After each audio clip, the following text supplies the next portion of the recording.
memang beda. Sesaat lagi Anda akan menyaksikan Coffee Break. Dipersembahkan oleh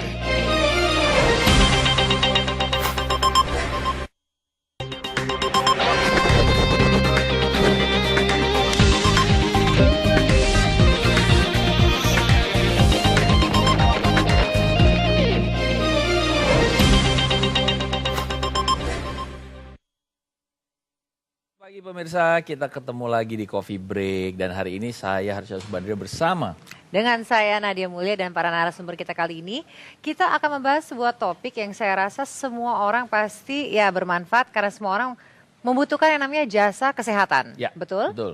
Jasa kesehatan dari dokter gitu ya. Dari tenaga-tenaga medis yang memang diakui, berpengalaman dan seterusnya. Dan kita tentunya menginginkan bukan hanya sekedar sembuh saja tetapi sembuh dengan pelayanan yang berkualitas, Betul. yang bermutu, terstandarisasi. Nah, ini merupakan salah satu tujuan daripada sebuah badan yang bernama KKI atau Konsil Kedokteran Indonesia.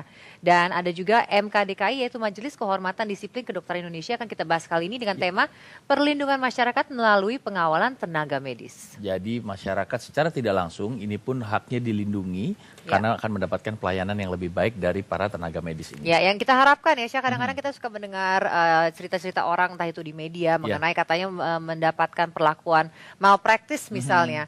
Ini merupakan salah satu hal yang ingin dihindari agar semuanya baik dokternya itu dia dilindungi untuk bekerja secara profesional dan optimal dan juga pasiennya juga bisa mendapatkan pelayanan yang optimal juga. Kita sudah akan ngobrol-ngobrol di sini pemirsa bersama Ketua KKI Konsil Kedokteran Indonesia, Profesor Dr. Bambang Supriyatno, spesialis anak konsultan. Ya, apa kabar Prof? Alhamdulillah, selamat pagi. Selamat pagi. Nah, satu lagi Dan selanjutnya ada Ketua daripada MKDKI yaitu Profesor Dr. Medis Ali Baziat SPOG. Apa kabar Prof? Baik, terima kasih. Bersama dengan dua profesor yang ada di sini. Nah, sekarang kita akan membahas pertama ya. Tadi kan saya mengatakan salah satu tujuan dari KKI ini ya Prof Bambang adalah untuk bisa melindungi masyarakat. Nah, mungkin bisa dijelaskan tujuan-tujuan lain daripada berdirinya KKI yang sudah 10 tahun kalau tidak salah ya Prof?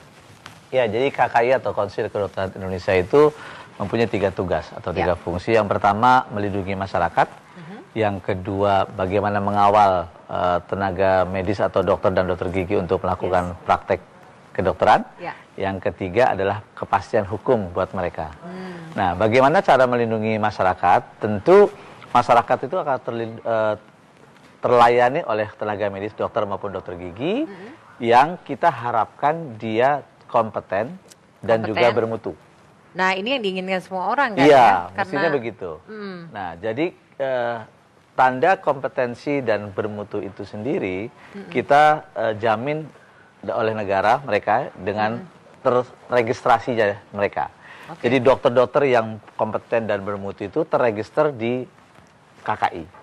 Dia harus mendapat STR. Dia harus mendapat surat tanda registrasi. Surat tanda registrasi. Ya. Surat tanda registrasi itu adalah suatu pengakuan negara terhadap tenaga medis itu sendiri. Artinya kita ingin mengatakan kepada masyarakat bahwa dokter-dokter atau dokter gigi yang terregistrasi itu, yang punya STR itu adalah dokter-dokter yang kompeten dan bermutu. Jadi tidak usah ragu lagi. Ya.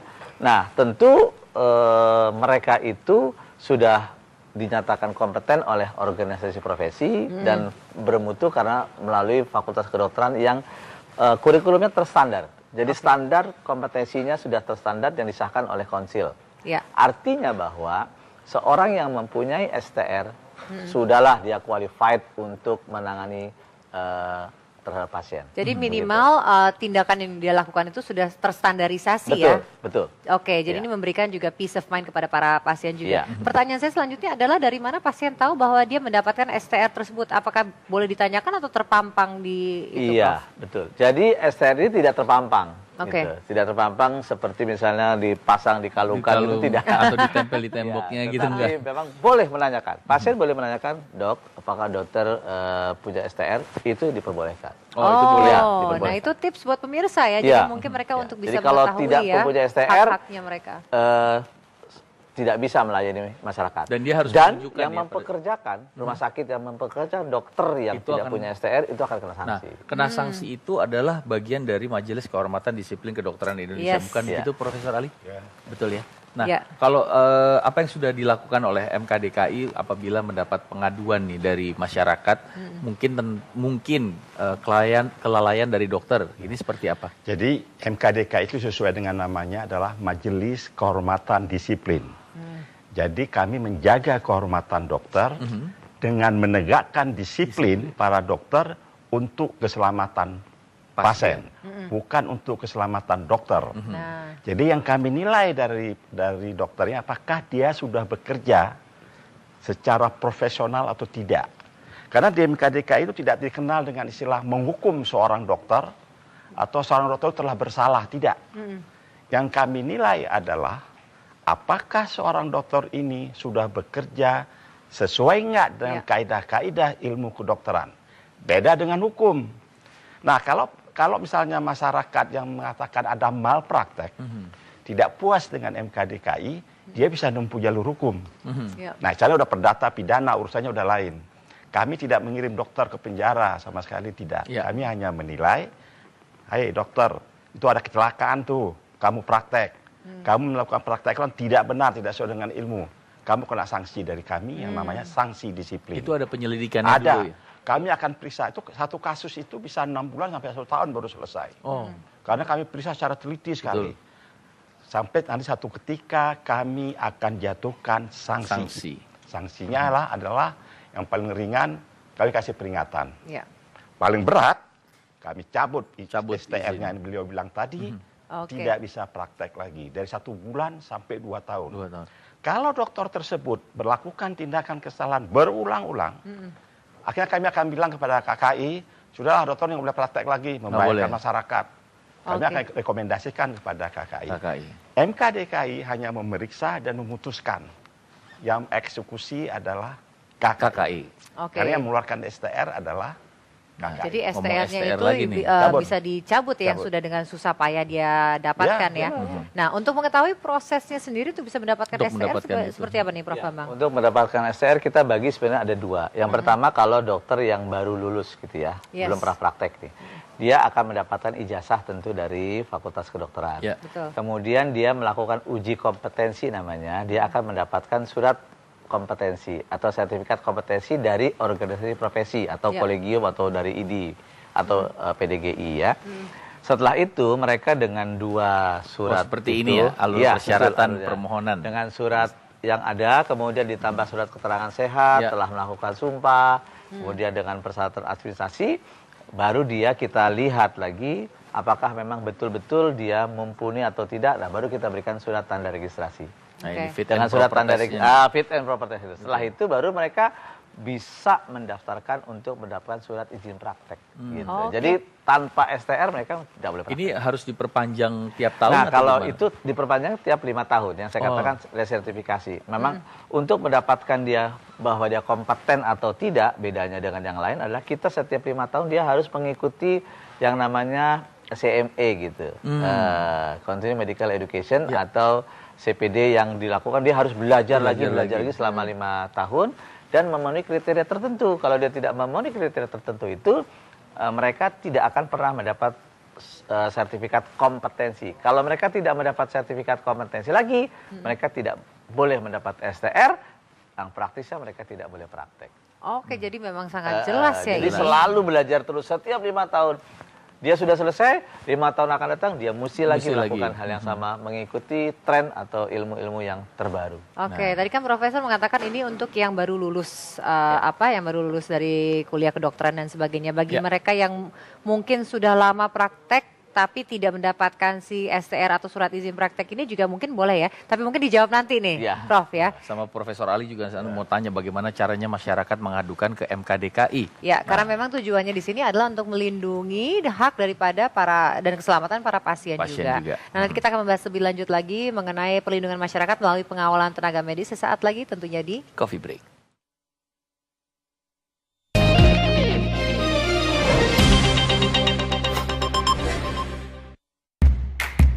Dressnya cantik banget. Magnum White Almond berkolaborasi dengan desainer ternama.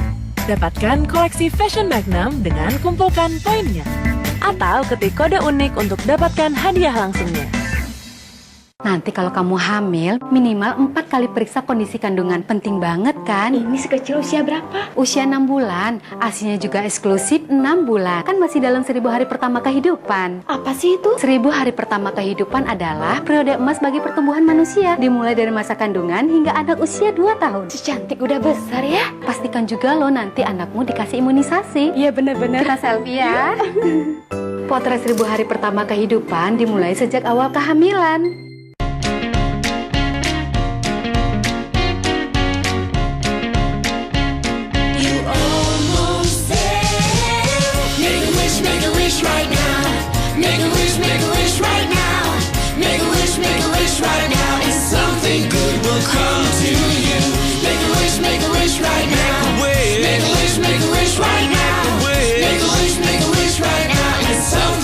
IKEA, toko perabot rumah tangga dari Swedia. Ketika berkeringat, kuman berkembang dan kesegaran pun hilang. Riset mengatakan, keringat yang bercampur dengan kuman menjadi penyebab bau badan. Karenanya, mandi dengan Dettol Lasting Fresh. Tidak seperti sabun biasa, Dettol melawan kuman penyebab bau hingga 12 jam. Anda pun jadi wangi dan segar sepanjang hari. Sabun biasa tak bisa. Dettol dengan kesegaran 12 jam. 100% yakin.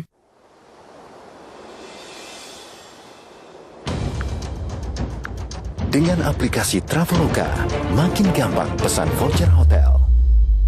Download gratis sekarang juga.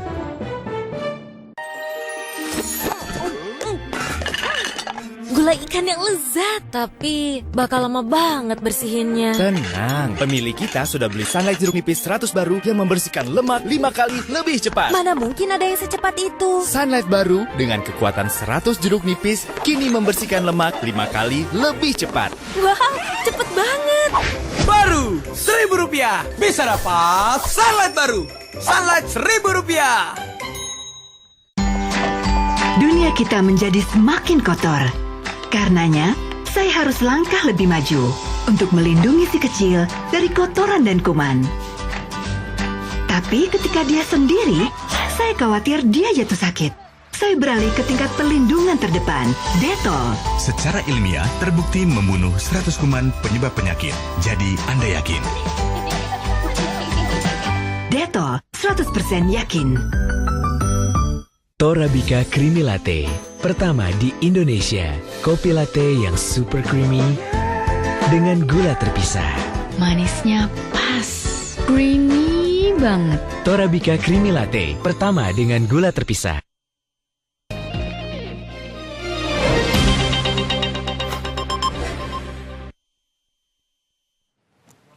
Pemirsa, selama ini kita sebagai orang awam hanya mengetahui bahwa kalau kita misalnya ada masalah dengan tenaga medis, yaitu dokter, kita hanya bisa mengadukan ke kepolisian.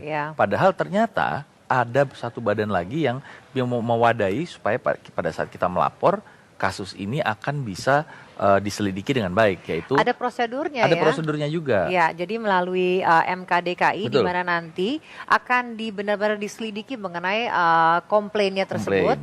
Dan akhirnya nanti akan diberikan keputusan apakah gugatan akan diberikan hukuman atau tidak yang nanti akan dieksekusi oleh KKI ya, lebih kurang seperti itu ya. Tapi sebelum kita membahas lebih detail mengenai alurnya, tadi saya masih ada pertanyaan untuk Profesor Bambang ya mengenai untuk mendapatkan STR ini. Tadi kan dijelaskan untuk mereka yang baru lulus mahasiswa dari kedokteran. Kalau untuk mereka yang misalnya sudah lama praktek tapi mungkin dengan prosedur yang kurang tepat, apakah mereka juga bisa mengajukan STR? Ya, dia boleh mengajukan STR setiap 5 tahun. Jadi STR-nya itu masa berlakunya cuma 5 tahun. Cuma 5 tahun ya. Setelah 5 tahun dia ajukan lagi dengan syarat apa? Bahwa dia harus melakukan pendidikan sebelumnya. Jadi dia sudah punya ilmu, ikut seminar ini, ikut seminar itu. Nah, dari bukan sekali ikut selesai gitu, tidak, tapi ada kriterianya. Misalnya untuk dokter gitu sampai nilai 200, untuk dokter gigi sampai nilai poinnya 30 baru dia boleh. Kalau di bawah itu nggak bisa dia dapat. Pendidikan harus pendidikan lagi ya? Iya, betul. Oke, ini kita bisa lihat juga bagannya untuk yang registrasi ulang, dan ini pemirsa memang semata-mata untuk bisa menjamin atau memiliki dasar kompetensi yang terstandarisasi ya. Betul. Oke, dan diharapkan akan adanya malpraktis itu bisa berkurang dengan amat sangat. Secara tidak langsung kalau dia kompeten, maka malpraktek itu tidak akan terjadi. Paling tidak minimal lah Oke. Sebelum kita membahas mengenai prosedurnya, sebenarnya kita perlu mengetahui ya latar belakang dibentuknya MKDKI ya, Syah ya. Kita persilakan, mungkin Profesor Ali bisa sedikit menjelaskan mengenai MKDKI. MKDKI itu dibentuk pada tahun 2004 berdasarkan undang-undang. Kenapa itu dibentuk? Sebelumnya semua kasus masuknya ke etika. Nah, masyarakat tidak puas dengan hal tersebut. Karena ketidakpuasan masyarakat itu, maka DPR membentuklah undang-undang.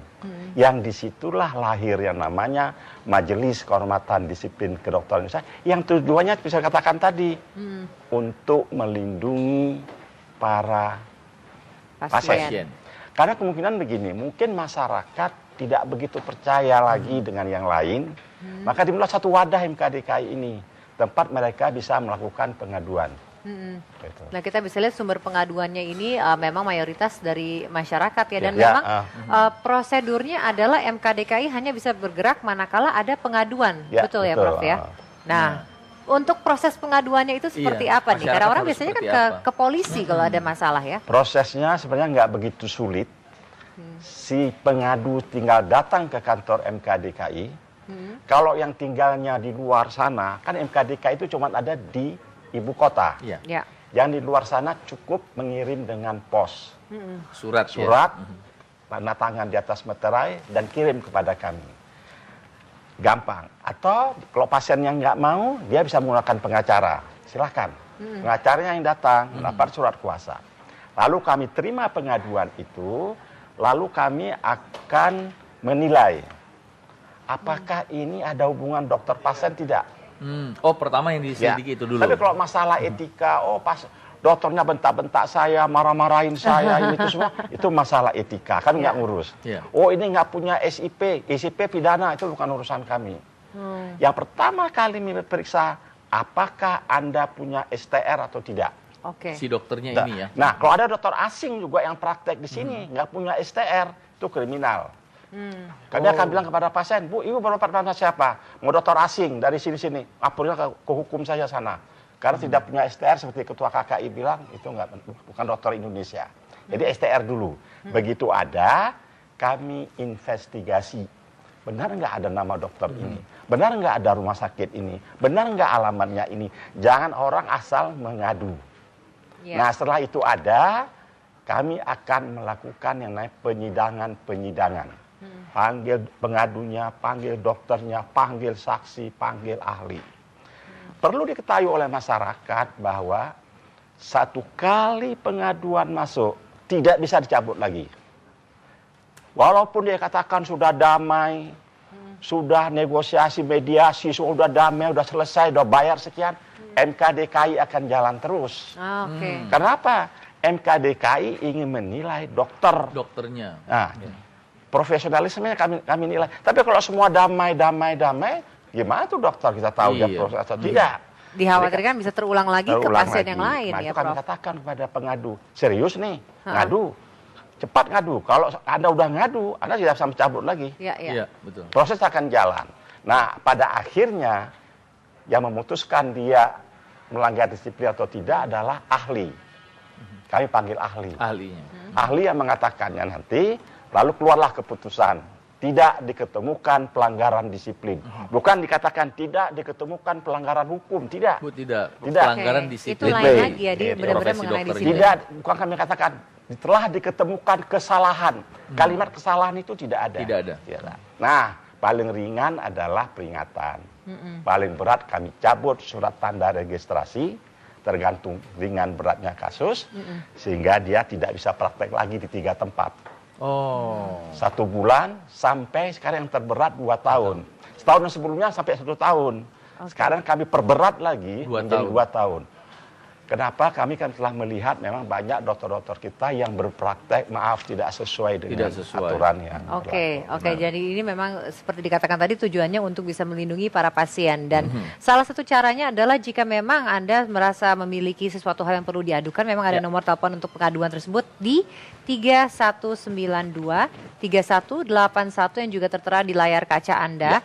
silakan jika memang Anda merasa Anda ada sesuatu yang harus diungkapkan, karena ini juga bentuknya adalah pengaduan ya Syed. Telepon ke nomor itu, ikutilah prosedurnya secara benar. Nanti kita juga akan tanya bagaimana persiapan tenaga dokter menyambut pasar bebas yaitu MEA ya, ke Profesor Bambang juga. Sesaat lagi di Coffee Break.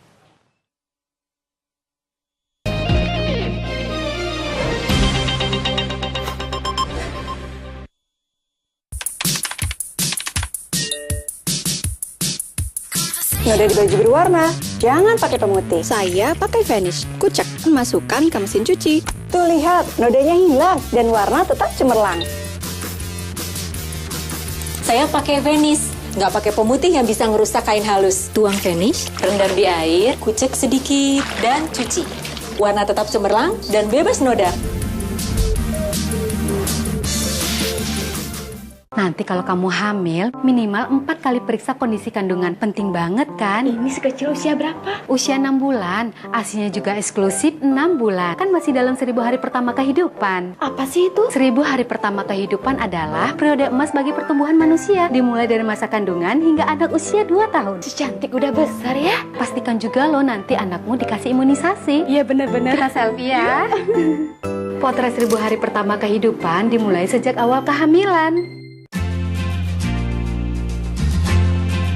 Ketika berkeringat, kuman berkembang dan kesegaran pun hilang.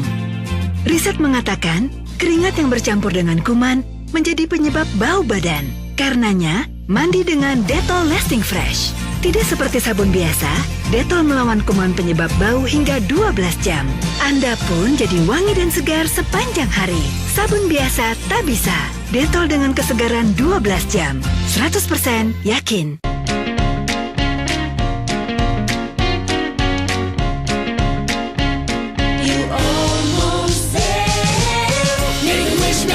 Right now, make a wish right now, make a wish right now, and something good will come to you. Make a wish right now, make a wish right now, make a wish right now, and something good. IKEA, toko perabot rumah tangga dari Swedia. Dressnya cantik banget. Magnum White Almond berkolaborasi dengan desainer ternama. Dapatkan koleksi Fashion Magnum dengan kumpulkan poinnya. Atau ketik kode unik untuk dapatkan hadiah langsungnya. Saat berkeringat, rambut jadi lepek, kulit kepala terasa gatal. Kini, aku memakai Sunsilk Clean and Fresh dengan vitamin Citrus Complex. Rambut dan kulit kepalaku terasa bersih dan segar sepanjang hari.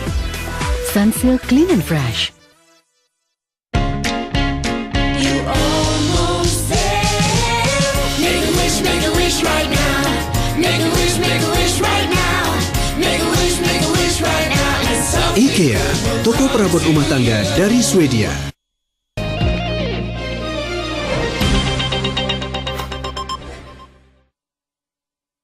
Nah, Nadia, ini sebenarnya pertanyaan saya banyak banget. Tapi Banyak salah sekali, satu yang harus kita tanyakan juga adalah bagaimana kesiapan tenaga dokter Indonesia di sebentar lagi memasuki MEA ini, Prof. Ya, memang katanya MEA itu akan tahun 2016 ya akan masuk. Tentu KKI sebagai salah satu regulator, salah duanya adalah Kementerian Kesehatan gitu.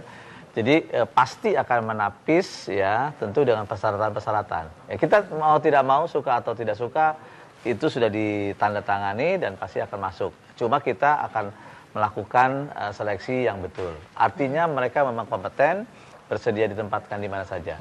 Jangan sampai kalau mereka tidak kompeten, ada tenaga asing yang datang ke kita, malah ujung-ujungnya banyak yang tahlilan. Nah itu yang iya benar. Jadi sekarang sedang kita godok dengan teman-teman di profesi, dengan teman-teman di negara-negara ASEAN juga. Kita akan bertemu lagi di Singapura, akan membahas lagi apa sih syarat-syaratnya kalau kita ke sana, kalau dia kemari begitu. Kira-kira pasti begitu. aturannya beda juga kan, kita ingin memiliki yang terstandarisasi di Indonesia. Kita harus terstandarisasi, jangan sampai banyak tahlilan. Gitu. Nah itu yang harus diamini. Kalau yang udah ngomong dokter tahlilan jadi agak deg-degan ya, tetapi ini juga merupakan suatu bentuk bahwa memang sudah sangat serius untuk menghadapi hal ini, untuk bisa menjamin keselamatan dan juga pelayanan medis yang diterima oleh pasien. Dan perlu diinformasikan juga pemirsa bahwa mungkin Anda memiliki suatu pengaduan tapi Anda nggak paham paham nih, ini apakah malpractice atau kesalahan etika atau disipliner atau ada unsur hukumnya? Jangan khawatir, silakan telepon ke call center yang ada di layar kaca yaitu di 021-319-23181. Itu boleh konsultasi dulu ya Prof ya untuk diarahkan ini kira-kira seperti apa nih pengaduan. Jadi sebenarnya bukan istilah konsultasi, istilahnya begitu pengaduan masuk, kami yang akan menilai. Karena masalah kan nggak ngerti. Lalu kami baca, kami nilai, kami katakan kepada pengadu, maaf, ini bukan masalah disiplin, ini masalah etika. Beliau udah bilang tadi, silakan ke ID. Oh maaf, ini pasiennya kenapa digaduin, nggak punya SIP. Oh ini bukan masalah kami, ini masalah hukum. Yang kami nilai, apakah ada hubungan praktek kedokteran, salah kasih obat, salah diagnosis, operasi meninggal, operasi cedera, misalnya gitu ya. Itu yang akan kami ambil. Selebih dari itu, tidak ada hubungan dengan kaitan praktek kedokteran, kami akan bilang. Begitu. Jadi sekali lagi ini berkaitan dengan praktek daripada para dokter-dokter atau pelaku tenaga medis tersebut. Jadi kalau misalnya seperti yang tadi Profesor Ali bilang, kadang-kadang kita juga suka bingung, ini apa ya malpraktek atau bukan? Makanya kita perlu konsultasi atau tanyakan, silakan ke MKDKI. Ya, dan jadi Prof ini merupakan prosedur yang paling tepat ya, karena dikhawatirkan kalau misalnya kita menduga adanya malpraktis, kita malah berkoar di sosial media misalnya, itu malah kita bisa terkena pencemaran nama baik juga ya. Iya. Oke, jadi ini merupakan salah satu, satu-satunya prosedur yang memang harus diikuti ya jika memang ada pengaduan. Kalau misalnya nggak mempan baru silakan mau menggunakan sosial media boleh ya, bebas-bebas aja sebenarnya. Tapi harapan dari KKI sendiri untuk kedepannya gimana bersama juga dengan MKDKI? Ya, tentu harapan yang pertama adalah pergunakan lembaga ini untuk masyarakat adalah apabila ada ketidakpuasan terhadap dokter maupun dokter gigi atau spesialis, silahkan diadukan. Yang kedua untuk dokter, manfaatkan lembaga ini juga untuk memang betul-betul diyakini oleh masyarakat bahwa mereka kompeten. Jadi itu yang paling penting, kita kawal, kita buat mereka terstandarisasi dan akhirnya menjadi tahlilan-tahlilan itu tidak ada. Tidak ada. Iya. Kalau Profesor Ali, singkat dari aja. MKDKI begini, kita jadi dokter itu karena kita ada pasien. Pasien mau berkorban mengasih badannya, kita operasi, kita obatin, jadilah kita seorang dokter.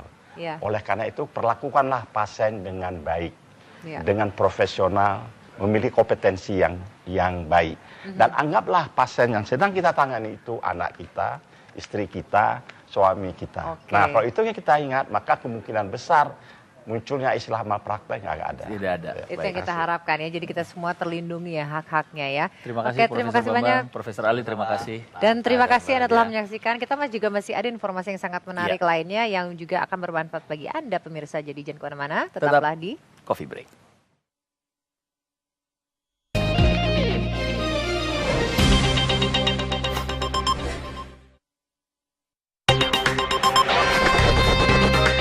Anda baru saja menyaksikan Coffee Break.